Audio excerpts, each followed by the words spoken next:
Hey, Redcasters, be sure to subscribe to our channel and ring the bell to be notified about our latest videos. Go Big Red. Part of getting elite is recruiting. This is a big week. There's a big weekend of recruiting. I want to show a photo first, and I think this will be a nice lead into it. Tell us a little bit about this. This is obviously you and Dylan Raiola. Is this at the championship game? Yeah, I was at the national championship with my dad. I was sitting in the Georgia section, and we walked away for a minute at halftime to go grab beers. And that's right in front of where I think it was Nick Saban, Dion, whoever else was doing the game day show. There was a game day show right there, and there were a bunch of fans standing there watching it. And I saw Dayton and Dylan, and then some girl all standing there talking to each other. Right away, I was like, okay, this is fate. I've got to go up and just get a picture with him and post it. I'm not going to ask him anything crazy or say anything. I'm just going to get a picture with him. So I walked up and said, hey, man, I was like, this is just the right place, right time. We got to take a picture together. He's like, okay, cool. And so we took a picture. Dayton took that picture. And then about 5 minutes later, I'm walking around the stadium and I hear corn craze. And then later after the game, more corn craze. Took pictures with some guys who follow the channel. But yeah, that was a cool day. What is that like? I've had it, not probably to the extent that you have now, but I've had myself be recognized. I'm also recognized sometimes for being the doppelganger here of Coach Rhule, which that's a whole side note there. But what does that feel like to be walking around? Someone says corn craze, someone knows who you are.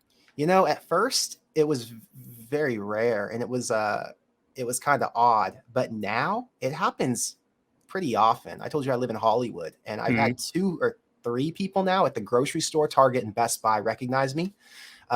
In Florida all the time, I see people. Texas, where else was I? I was in New Orleans at the airport right after Trey Palmer committed. I had done a video where I talked about him once, and we're walking through the airport, and I crossed paths with him. He walks right up to me, says, "What's up?" which I thought was really interesting. He'd only been at Nebraska for about a month at that point. He had just gotten off a plane from Nebraska and landed in Louisiana. Anyway, there have been a lot of times I was courtside at a Phoenix Sun game in the playoffs, and a guy walked around the court and came up to me to say, "What's up?" That was pretty cool. Anyway, there's just been so many random occurrences. It almost feels like a normal part of my life now. And it's really fun because my ultimate reason for creating Corn Craze, I said this back in the beginning, I really enjoyed having a community of people I could talk about Nebraska football with. People like me, not just the 70-year-old guy I'd see at the airport who saw me with a Nebraska hat, right? Guys who could have an engaging conversation. And now I have 17,000 of them plus more, because every time I go to a Nebraska game, more people see me and want to take pictures, and then more people say, "Who's that guy?" And I'm like, "Oh, it's Corn Craze on YouTube." So yeah, awesome. I did a meetup outside of the stadium after the Wisconsin game. There were 50 something people out there just waiting, and we took a bunch of pictures. And I'm going to do more meetups like that after games I go to and do some things, because I really like meeting all the people who watch my show, because they love all of this as much as I do, right? So well, I know we're going to have this is from a tweet from No Block No Rock, and there's going to be a podcast awards here in August, first ever one for that, and that's going to be in La Vista. Are you planning to come out for it? I know you're going to be in it, so I didn't know if you were coming out for it or if they were going to do that virtual with you. But yeah, my plan, I didn't really know what it was. People started sending it to me and they said, "Hey, you should do this." I didn't really know. And after I messaged No Block No Rock, they said that it was a thing for the fans where Corn Craze subscribers would be able to go to it. So I would go to it. I'll fly out. It's a mission to fly out. I got to fly from here to Vegas or Denver and then to Omaha. And, it's the whole thing. But I'll go if there's going to be other people who watch the channel there, because I think it's really cool for me to meet people who watch the content. And I know they enjoy hanging out. So, yeah, I'm definitely open to going. I can just catch a flight whenever. So, yeah. Well, and that was the initial feedback I heard of that was when Connor kind of said he was going, it's like, oh, man, we may have some people coming to this thing now. May have some of the fans and you're following there. So well, if it's open to fans and I put it on the channel, I can promise you there will be a few people who go. Yeah, we'll we'll find out with from No Block No Rock. Those guys are kind of running that, so we'll see what they say. Mike Delaware right there. Heck yeah. So anyways, we went back to Raiola here, and this weekend. And by the way, if you want to push, I've got 15 more minutes, so we're good. Okay. Raiola, that's a good place to start with this weekend. I'm not a big recruitment guy. I'm not somebody that gets too jumpy on 5 stars and all this. I loved it when Coach Osborne said when Coach Osborne talked about I don't really care about the stars. So I'm prefacing it with that. And so having said that, this is a pretty big weekend. I mean, like, this is not just like even I have to sit here in my curmudgeonly way and go, this is a big deal. And this is a big deal also for Coach Rhule in a very early time in his coaching career to get something kind of started here at Nebraska. It's proof of concept. It's proof that Mm-hmm. he and this staff have what it takes to bring in big names. So although as a fan, you're going to get all these players to campus and we can forget about stars and whatever, let's talk about what the media impact is. When all of these players start to commit to Nebraska or just take visits to Nebraska and have them in the top 5 or top 10, other fan bases, other coaches around the country start to look. What? Nebraska? Why is Nebraska in the same conversation with Texas, USC, Ohio State, and Alabama? It starts to create that brand, and not create the brand because the brand's already created. It starts to rejuvenate that brand. It makes it more vibrant again. The dull end becomes a little bit more bright. People start to look at it a little bit differently. And if you have enough wins like that, if you have enough Raiolas come into the fold, then you've got all these young high school guys or middle school guys right now who are looking at where are the top guys visiting. Oh, Nebraska? Okay, I didn't even think to check out Nebraska. They win 3 games a year. Who cares about them? Well, you're now establishing that we're not that same team that gets walked over. We're not Illinois anymore. We were Illinois for a long time, but that's not what we are anymore. So I think it's really important to get those star guys on social media active, posting, showing what Nebraska is, and get a couple of those commitments because it'll pay dues down the road. I mentioned earlier, I asked the question about realism and the optimist, and we had a respondent earlier talk about, hey, I'm a realist. There's nothing wrong with being a realist. Absolutely nothing wrong with being a realist. Yeah. The realist that is just show me, prove it until I see it. I just need wins and losses. No, this is actually an example this weekend. Everything you just mentioned, that is an example. If somebody comes up to me right now and says, oh, I've heard it all before. I've seen this all before. Have you really? I mean, because you can point to this weekend. I mean, we've all seen the little printout here of all the guys that are coming. Have you seen to that realist, to the person that's just being a pessimist just for the sake of it? Have you seen that? There are changes. And this is where the optimism, now I'm starting to get excited. And yeah, this is something new. This is something different that we didn't see for the last 5 years. And so that is a tangible evidence that they're doing something right. Now, they haven't closed on the players yet. I have a question for you on this. And maybe I'm making something up here, but is there any chance you think that Dylan Raiola doesn't come here as a recruit, but more as a recruiter? That in essence, that decision is kind of made that he's coming here to get other players to want to jump on board? Or do you think there's very much a recruiting job that needs to be finished with him?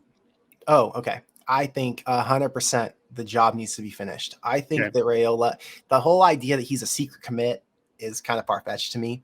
Mm-hmm. I think it's exciting to believe that Raiola is like one of us, that Raiola wants to be at Nebraska the same way that Garrett Nelson or Thomas Fedoni wanted to be at Nebraska. And who else? The lineman, is it Knutson? Yeah. Oh yeah, so Scottsbluff. You've got guys like that who want to be at Nebraska and they're dialed in. I don't think Raiola's as dialed in as we are. He didn't grow up in Nebraska, and he watched Nebraska kind of on the downhill. He never got to watch them because he was born in must have been 2005 or something. He never saw a really good Nebraska team. So my guess is Raiola's still a work in progress trying to sway him.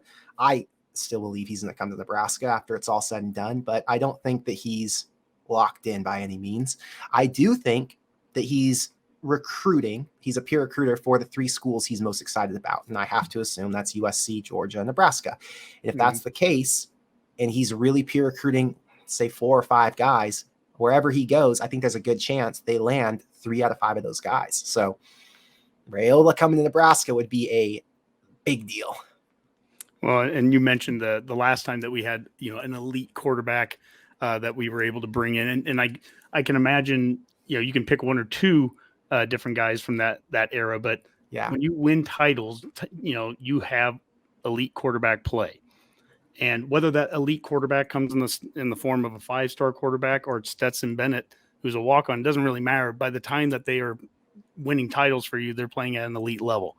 Yep. And we've had some quarterbacks here that have had high accolades, 4-star for Adrian Martinez, all that, but never really got to an elite level of play here. And these are guys that played for 3-4 seasons for us. Tommy Armstrong played 3-4 years. Taylor Martinez, not bad quarterbacks, but when you are winning national championships, and then this is back in my wheelhouse of remembering that and being in school when those are going on, when you're winning national championships, You have elite quarterback play, and getting a guy like Dylan would be a great start.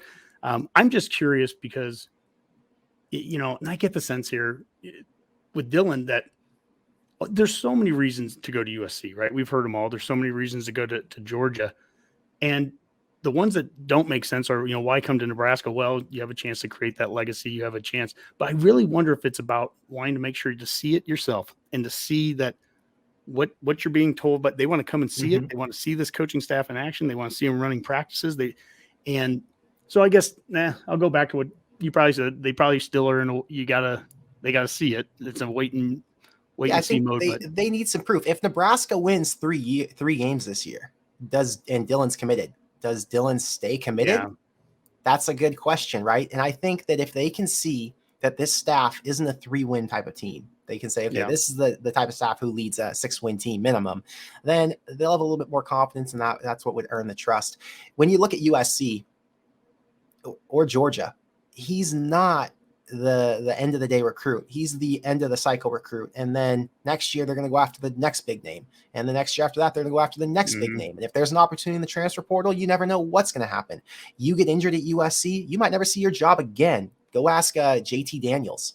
Yep. So it's tough when you're dealing with top-rated QBs all the time as a QB, because you're fighting for your life. You're trying to get to the pros. And now you're not only focusing on being the best QB and doing all the right things to develop yourself, you're having to deal with 3 other guys around you who are fighting with almost as much talent as you have or more talent than you have, right?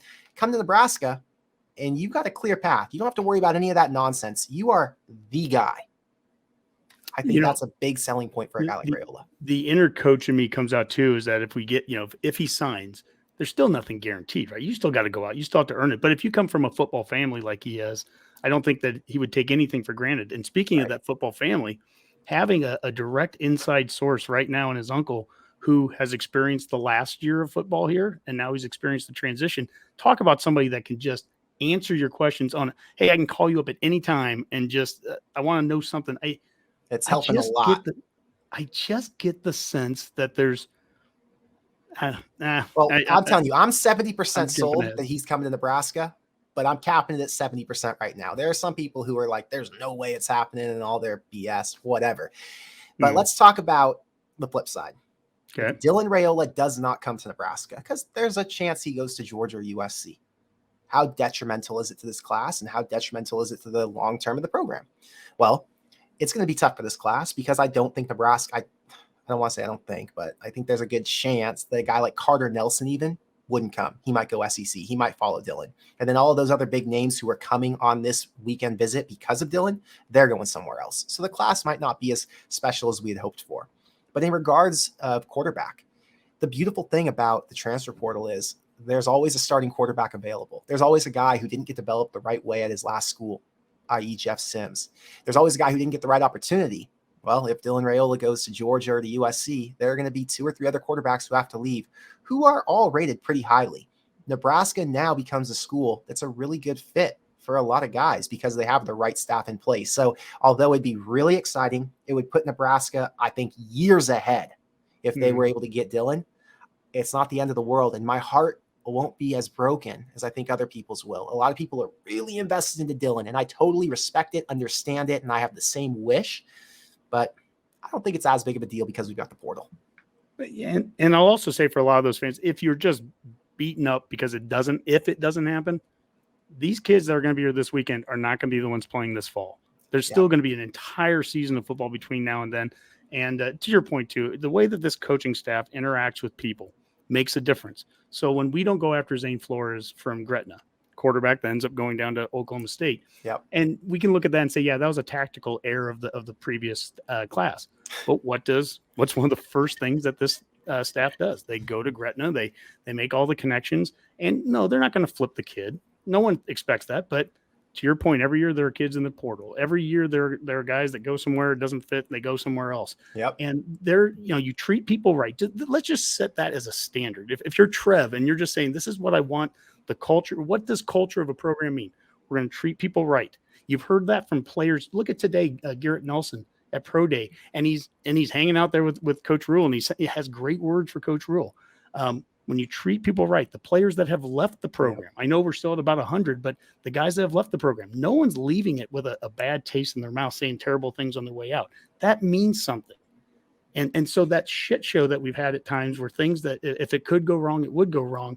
At least right now, we're seeing things being done the right way, the way that we would expect it to be done. I don't know. That makes me feel pretty good. And that's usually a pretty good sign.